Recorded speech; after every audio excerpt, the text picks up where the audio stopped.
গোপালগঞ্জ সদর উপজেলার নীলক্ষী আলিয়া মাদ্রাসা মাঠে সোমবার বেলা 4টায় গোপালগঞ্জ সিরাজ ভাই সমর্থক গোষ্ঠী কর্তৃক আয়োজনে আলোচনা ও মতবিনিময় সভা অনুষ্ঠিত হয়। উক্ত আলোচনা ও মতবিনিময় সভায় প্রধান বক্তা হিসেবে বক্তব্য দেন গোপালগঞ্জ 2 আসন থেকে 3 বারের সংসদ সদস্য প্রার্থী জেলা বিএনপির সাবেক সভাপতি এম সিরাজুল ইসলাম সিরাজ। আজকে আমাদের যে সমস্ত নেতৃবৃন্দ বক্তব্য রেখেছে সবাই গঠনমূলক বক্তব্য রেখেছে, কেউ কারো সমালোচনা করে নাই, এটা আসলে খুবই ভালো। আগামী দিনে আপনারা আমাকে সব গোপালগঞ্জ 2 আসন থেকে জাতীয় সংসদ সদস্য হিসাবে দেখতে চান এবং দল নমিনেশন যাতে দেয় সেই জন্য আপনাদের ইচ্ছা প্রকাশ করেছেন। আমরাও কেন্দ্রকে বলবো, তবে গোপালগঞ্জ 2 আসন এবং সব আসন থেকে একাধিক ক্যান্ডিডেট থাকবে। সেখানে আমরা দলের শৃঙ্খলা মেনে চলবো, যাকে নমিনেশন দেওয়া হয় তার জন্য আমরা কাজ করব।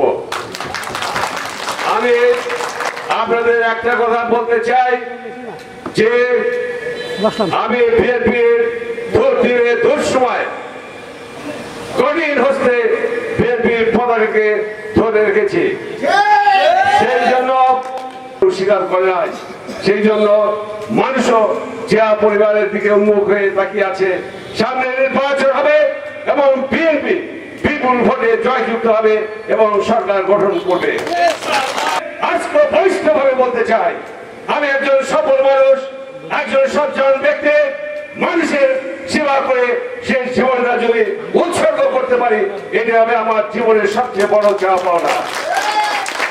উক্ত অনুষ্ঠানে বিশেষ অতিথি হিসেবে উপস্থিত থেকে বক্তব্য দেন এম সিরাজুল ইসলাম সিরাজের সহধর্মিণী সঙ্গীত শিল্পী লিপি ইসলাম। এবং সামনে যারা বসে আছেন, এত প্রচন্ড গরমের মধ্যে এসে দুপুর 3টা থেকে আপনারা এসে উপস্থিত হয়ে এখানে বসে আছেন, আপনাদেরকে আমার পক্ষ থেকে অনেক অনেক শুভেচ্ছা, ভালোবাসা এবং শ্রদ্ধা। আজকে আমার বক্তব্য দেওয়ার এখানে কিছু নাই।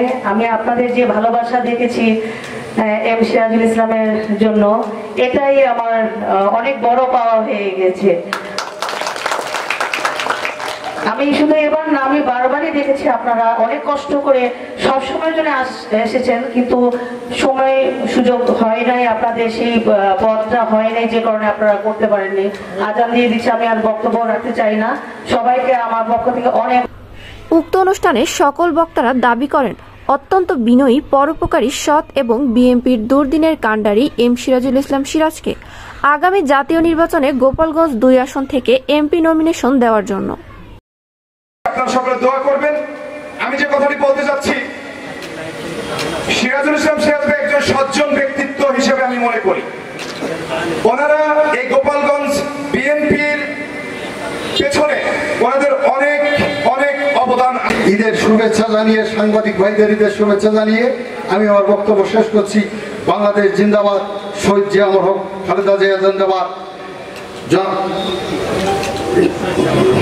তারুণ্যের অহংকার জনাব তারেক রহমান জিন্দাবাদ, জিন্দাবাদ, জিন্দাবাদ।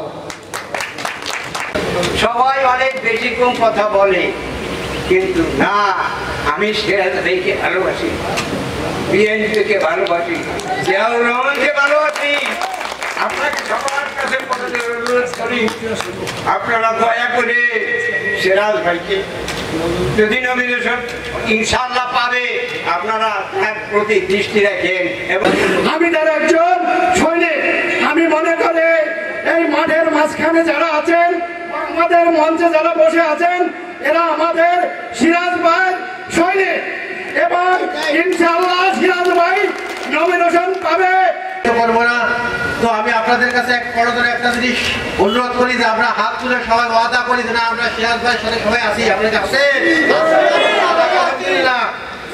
এই বলে আমার বক্তব্য শেষ করছি।